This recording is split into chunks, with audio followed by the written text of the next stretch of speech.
সাকিবের তুফানের টিজার দেখছেন? পুরা জমবে মানে কি, মানে আমরা তো এই জমজমাট ইন্ডাস্ট্রি চাই সবসময়, জমে ক্ষীর হবে, জাস্ট ওয়েট। তুফান দেখেছেন? খুব ভালো লেগেছে সত্যি। অনেক সিনিয়র শিল্পীরা যারা কিনা এত নোংরাভাবে মিথ্যা কথা বলে, মানে I am sorry to say, তাদের প্রতি আসলে সম্মানের শটাও তখন থাকে না। মেবি আমাকে সবচেয়ে বেশি আসলে সেই আক্রমণটা করা হয় সোশ্যাল মিডিয়াতে, শুধুমাত্র বুবলি হিসেবে বা শিল্পী হিসেবে নয়, আমি একজন মেয়ে হিসেবে আমি চাই যে মেয়েদের এই সাইবার বুলিং বন্ধ হোক। যখন বাচ্চাদেরকে নিয়েও এই ধরনের জিনিসগুলো হচ্ছে, so it's getting too much.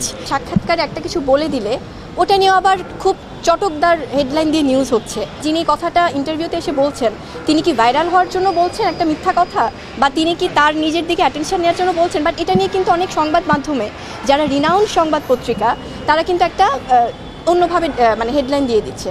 So আমার কাছে মনে হয় এটা উচিত না। যাদেরকে নিয়ে কথা বলা উচিত সেটা আসলে সুন্দর করে ক্ল্যারিফাই করে দেন একটা সুস্থ পরিবেশ রাখা উচিত। কোরবানিদের তো খুব একটা সময় বাকি নেই, সো অনেক সুন্দর প্রজেক্ট আসছে। আমি বলবো যে এটা খুব ন্যাক্কারজনক, খুব নোংরা। কারণ যখন রাজ্জাক স্যাররা কাজ করেছেন, যখন মান্না স্যাররা কাজ করেছেন, যখন সালমান শাহ স্যাররা কাজ করেছেন, শাবানা ম্যাডামরা কাজ করেছেন, ববিতা ম্যামরা কাজ করেছেন, তখন কিন্তু এসব ছিল না আসলে। মানে অ্যাটলিস্ট হয়তো অনেকে বলবে তখন হয়তো ফেসবুক ছিল না বলে এগুলো অতটা ছড়ায়নি, কিন্তু আমার কাছে মনে হয় এই প্র্যাকটিসটা তখন ছিল না।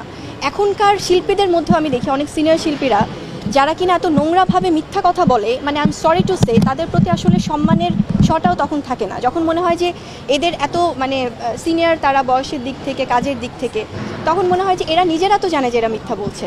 তো ওই যে জবাবদিহিতার জায়গা তাদেরও থাকবে, তো এই জবাবদিহিতার আওতায় আসলে সবাইকে আসতে হবে আমার কাছে। গত অলমোস্ট ৬-৭ বছর ধরে আমাকে যেভাবে সাইবার বুলিং করা হচ্ছে, কারণ আমি বলবো যে আমাদের এখন এই সোশ্যাল মিডিয়ার যুগে মেবি আমাকে সবচেয়ে বেশি আসলে সেই আক্রমণটা করা হয় সোশ্যাল মিডিয়াতে। হয়তোবা আমি এটা নিয়ে কোনো উচ্চবাচ্য কখনো করিনি, কখনো কথা বলিনি বলে অনেকেই এটাকে সুযোগ হিসেবে নিচ্ছে। কারণ যেভাবে বিভিন্ন ধরনের কুরুচিপূর্ণ, নোংরা, মিথ্যা, ভিত্তিহীনভাবে পোস্ট করা হয় বিভিন্ন পেজ থেকে, বিভিন্ন আইডি থেকে, বিভিন্ন ইউটিউব কন্টেন্ট বানানো হয়, সো সেটা আসলে একজন বাংলাদেশের সাধারণ বা স্বাধীন নাগরিক হিসেবে এটা আমি অবশ্যই ডিজার্ভ করি না। কারণ আমার কাছে মনে হয় যে এই ধরনের মিথ্যা, ভিত্তিহীন এই ব্যাপারগুলো সমাজে অনেক বেশি হেট্রেড ছড়াচ্ছে, এবং কারা এটার পেছনে উদ্দেশ্য প্রণোদিতভাবে কাজ করছে সেটার জন্য আমি আমার স্বার্থে বা আমার সমাজের স্বার্থে এবং শিল্পীদের স্বার্থে আমি সেটা সাধারণ ডায়েরি করেছি, জিডি করেছি থানাতে, এবং এটা অবশ্যই আমি বাংলাদেশের আইনের প্রতি শ্রদ্ধাশীল। তারা এই ব্যাপারটি তাদের তদন্তের আওতায় নিয়েছে এবং তারা অবশ্যই এটার সঠিক বিচার করবেন, এবং আমি চাই এটার সঠিক বিচার হোক। বিকজ শুধুমাত্র বুবলি হিসেবে বা শিল্পী হিসেবে নয়, আমি একজন মেয়ে হিসেবে আমি চাই যে মেয়েদের এই সাইবার বুলিং বন্ধ হোক। এবং সবচেয়ে আরেকটা ব্যাপার হচ্ছে যে যখনই এটা সাইবার বুলিংয়ে তাদের ডিপার্টমেন্টে যখন এভাবে তাদেরকে জিজ্ঞাসাবাদ করা হচ্ছে, কথা বলা হচ্ছে, তদন্ত করা হচ্ছে, এরাই আবার এসে অধ্যত্বপূর্ণ আচরণ দেখাচ্ছে, তারা আবার হয়তো ভিডিও বানাচ্ছে, সো এগুলোও রেকর্ডে থাকছে। তো আমার কাছে মনে হয় আপনারা যারা সাংবাদিক ভাইরা আছেন, আপনারা আমাদের ভীষণ হেল্প করেন। সো এই ব্যাপারগুলো নিয়ে আমি অলরেডি স্টার্টেড ওয়ার্কিং, আমি কাজ করা শুরু করেছি। কারণ আমার কাছে মনে হয় যে একজন মেয়ে হিসেবে এটা আমাদের বা সমাজে শুধু মেয়ে না, ছেলেদেরকেও করা হচ্ছে, সো এই বুলিংগুলো বন্ধ হওয়া উচিত।